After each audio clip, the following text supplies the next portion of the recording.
ಅಂತ ನನ್ನಂತ ಹುಡುಗರು ಎಷ್ಟೇ ಕಷ್ಟ ಆದ್ರೂ ಅವಮಾನ ಆದ್ರೂ ಸ್ವಲ್ಪ ರೈಟ್ ಹೋದ್ರೆ ಅಲ್ಲಿ ವಿಧಾನಸೌಧ ಇದೇನು ಅನ್ನೋದು ಕಂಡಿಡ್ಕೊಂತೀವಿ ನಮ್ಮಂತ. ನಾನೇ ಆ ಪ್ರೋಗ್ರಾಮ್ ನ ಹೋಸ್ಟ್ ಕೂಡ ಮಾಡಿದೆ. ಅಲ್ಲಿ ನೋಡಿದ್ರೆ ಇನ್ನು ಕಾಲೇಜ್ ಸ್ಟೂಡೆಂಟ್ಸ್ ಎಷ್ಟು ಚೆನ್ನಾಗಿದ್ದಾರೆ ಅಂದ್ರೆ ಸಾವಿರಾರು ಜನ ಕಾಲೇಜ್ ಸ್ಟೂಡೆಂಟ್ಸ್ ಇದ್ದಾರೆ. ಸೊ ಜಸ್ಟ್ ಪಾಸ್ಗೆ ಆಪ್ಟ್ ಆಗಿರುವಂತಹ ಮೋಟಿವೇಟರ್ ಅಂತ ಹೇಳ್ಬೋದು. ಸೊ ಎಷ್ಟೋ ಜನ ಜಸ್ಟ್ ಪಾಸ್ ಆಗಿರುವಂತಹ ವಿದ್ಯಾರ್ಥಿಗಳಿಗೆ ಮಾರ್ಗದರ್ಶನವನ್ನ ನೀಡಿ ಸೂಪರ್ ಸ್ಟಾರ್ ನ ಅವರ ರಿಯಲ್ ಲೈಫ್ ಅಲ್ಲಿ ಮಾಡಿದ್ದಾರೆ.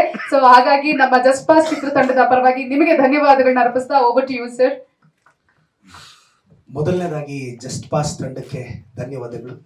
ನನ್ನ ಗುರುಗಳು, ನನ್ನ ಅಕ್ಷರಕ್ಕೆ ಸ್ಫೂರ್ತಿ, ಬರಹಕ್ಕೆ ಸ್ಫೂರ್ತಿ ಶ್ರೀಯುತ ವಿಶ್ವೇಶ್ವರ ಭಟ್ ಸರ್, ತಮಗೆ ನಮಸ್ಕರಿಸ್ತಾ. ಜಸ್ಟ್ ಪಾಸ್ ಎಲ್ಲ ನೋಡ್ತಿದ್ರೆ ನನಗೆ ಅನಿಸ್ತಾ ಇದೆ ನನ್ನ ಕೈಯಲ್ಲಿ ರ್ಯಾಂಕ್ ಬರೋಕ್ಕಾಗಲಿಲ್ಲ, ಅದಕ್ಕೆ ಕೆಲಸ ಸಿಗಲಿಲ್ಲ. ಅದಕ್ಕೆ ಇವತ್ತು 540 ಜನಕ್ಕೆ ನನ್ನ ಕಂಪ್ನಿಯಲ್ಲಿ ಕೆಲಸ ಕೊಟ್ಟಿದ್ದೀನಿ. ಕಾರಣ ಜಸ್ಟ್ ಪಾಸ್. ನನಗೆ ಇಂಗ್ಲೀಷ್ ಸರಿಯಾಗಿ ಬರಲಿಲ್ಲ, ದೊಡ್ಡ ದೊಡ್ಡ ಕಂಪ್ನಿಯಲ್ಲಿ ಕೆಲಸ ಸಿಗಲಿಲ್ಲ, ಕನ್ನಡ ಮಾತ್ರ ಬಂತು, ಅದಕ್ಕೆ ಕಂಪ್ನಿಗೆ ಓನರ್ ಆಗ್ಬಿಟ್ಟೆ. ಅದಕ್ಕೆ ಜಾಸ್ತಿ ಬ್ರಿಲಿಯಂಟ್ ಆದ್ರೂ ಕೆಲ್ಸಕ್ಕೆ ಸೇರ್ಕೊಂಡ್ಬಿಡ್ತೀರಾ, ಜಾಸ್ತಿ ರ್ಯಾಂಕ್ ಬಂದ್ರು ಕೆಲಸ ಸಿಕ್ಬಿಡುತ್ತೆ. ಮತ್ತೆ ನಾನು ರ್ಯಾಂಕ್ ಬರಬೇಡಿ ಅಂತ ಡಿಸ್ಕರೇಜ್ ಮಾಡ್ತಾ ಇಲ್ಲ. ಅದಕ್ಕೆ ಚೆನ್ನಾಗಿ ಓದದೇ ಇರೋರಿಗೆ ಕಂಪನಿ ಕಟ್ಟೋ ತಾಕತ್ತಿರುತ್ತೆ. ಮತ್ತೆ ಲೈಫ್ ಬಹಳ ಅದ್ಭುತವಾಗಿರುತ್ತೆ. 10th ಅಲ್ಲಿ ಏನೋ ಸಾಧಿಸೋಣ ಅನ್ಕೊಂತೀವಿ, ಆಗಲ್ಲ.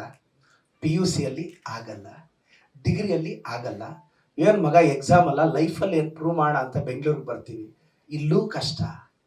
ಆದ್ರೆ ಈ ಕ್ರೌಡಲ್ಲಿ ತುಂಬಾ ಜನ ಮೆಜೆಸ್ಟಿಕ್ಗೆ, ಯಶವಂತಪುರಕ್ಕೆ ಸಾವಿರಾರು ಜನ ಬಂದು ಕರ್ನಾಟಕದಿಂದ ಬೆಂಗಳೂರು ಅನ್ನೋ ಮಹಾನಗರದಲ್ಲಿ ಏನೋ ಸಾಧಿಸೋಣ ಅಂತ ಬರ್ತಾರೆ.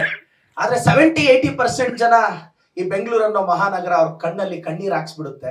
ವಾಪಸ್ ಊರ್ಗ್ ಹೋಗ್ಬೇಕು ಅಂತ ಪ್ರಯಾಣ ಬೆಳೆಸ್ತಾರೆ. ಅಂತ ನನ್ನಂತ ಹುಡುಗರು ಎಷ್ಟೇ ಕಷ್ಟ ಆದ್ರೂ ಅವಮಾನ ಆದ್ರೂ ಸ್ವಲ್ಪ ರೈಟ್ ಹೋದ್ರೆ ಅಲ್ಲಿ ವಿಧಾನಸೌಧ ಇದೇನು ಅನ್ನೋದು ಕಂಡಿಡ್ಕೊಂತೀವಿ ನಮ್ಮಂತ. ನಿಮಗೆ ಯಾಕೆ ಜಸ್ಟ್ ಪಾಸ್ ಅಂದ್ರೆ ನಾವು ಯೋಚನೆ ಮಾಡೋ ರೀತಿ ಇದೆಯಲ್ಲ ಸರ್. ನನ್ನ ಫ್ರೆಂಡ್ಸ್ ಎಲ್ಲ ಚಂದ್ರನಲ್ಲಿ ನೀರು ಸಿಗ್ತಾ ಇಲ್ವಾ ಅಂತ ಯೋಚನೆ ಮಾಡ್ತಿದ್ದಾರೆ. ನಾನು ಸಾಧ್ಯ ಆದ್ರೆ ನನ್ನ ಅಸೆಂಬ್ಲಿಯಲ್ಲಿ ಕಣ್ಣೀರ್ ಒರ್ಸಕ್ ಟ್ರೈ ಮಾಡ್ತಾ ಇದ್ದೀನಿ. ನನ್ನ ಬ್ಯಾಚ್ಮೇಟ್ಸ್ ಚಂದ್ರನಲ್ಲಿ ನೀರು ಸಿಗುತ್ತೆ, ನಾನು ಹೇಳಿದೆ ನಮ್ಮ ಊರಲ್ಲಿ ಕಣ್ಣೀರ್ ಒರ್ಸೋದು ಬಾಕಿ ಇದೆ ನನಗೆ ಅಂತ. The way an average student thinks, ಒಬ್ಬ ಆವರೇಜ್ ಹುಡುಗ ಥಿಂಕ್ ಮಾಡೋದೆ. ಮತ್ತೆ ಏನ್ ಗೊತ್ತಾ, ಈ ಜಸ್ಟ್ ಪಾಸ್ ಆಗಿರೋರು ಯಾಕೆ ಲೈಫಲ್ಲಿ ಗೆಲ್ತಾರೆ ಅಂದ್ರೆ ಸೋತು ಸೋತು ಸುಣ್ಣ ಆಗೋಗಿರ್ತೀವಿ ಲೈಫಲ್ಲಿ. ಇನ್ನೊಂದ್ಸಲ ಸೋಲಕ್ ರೆಡಿ ಆಗ್ತೀವಿ, ಭಗವಂತ ಗೆಲ್ಲಿಸ್ಬಿಡ್ತಾನೆ. ಅದಕ್ಕೆ ನೀವು ನಾನು ಹೇಳೋದು ಭಯ ಬೀಳಕ್ ಹೋಗ್ಬೇಡಿ, ಜಾಸ್ತಿ ಎಕ್ಸ್ಪೆಕ್ಟೇಷನ್ ಇಟ್ಕೋಬೇಡಿ. ಸಿನ್ಸಿಯರ್ ಆಗಿ ಮಾಡಿದ್ದೀರಾ, ನಿಯತ್ತಾಗಿ ದೇವ್ರಿಗೆ ನಮಸ್ಕಾರ ಹಾಕೊಂಡು, ದೇವಸ್ಥಾನ ದೂರ ಇರುತ್ತೆ, ಮನೆಯಲ್ಲಿ ಎದ್ಮೇಲೆ ಅಪ್ಪ ಅಮ್ಮಗೆ ನಮಸ್ಕಾರ ಹಾಕೊಂಡೋಗಿ ಗೆದ್ದು ಬಿಡ್ತೀರಾ, ಅವರೇ ದೇವ್ರು.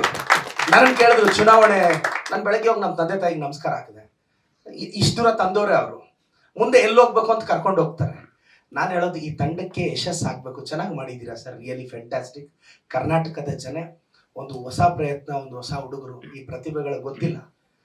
6ನೇ ಕ್ಲಾಸಲ್ಲಿ ದಡ್ಡ ಅನ್ಸ್ಕೊಂಡಂತ ಹುಡುಗ ಜಗತ್ತಿನ ಮೇಧಾವಿ ಆಗ್ತಾನೆ ಅಂತ ಯಾರೂ ಅನ್ಕೊಂಡಿರ್ಲಿಲ್ಲ. 4ನೇ ಕ್ಲಾಸ್ ಡಿಸ್ಕಂಟಿನ್ಯೂ ನಮ್ಮ ಮುತ್ತುರಾಜ್, ಕನ್ನಡಿಗರ ಆರಾಧ್ಯ ದೈವ ಡಾಕ್ಟರ್ ರಾಜ್ಕುಮಾರ್ ಆಗ್ತಾರೆ ಅಂತ ಯಾರು ಅನ್ಕೊಂಡಿರಲಿಲ್ಲ.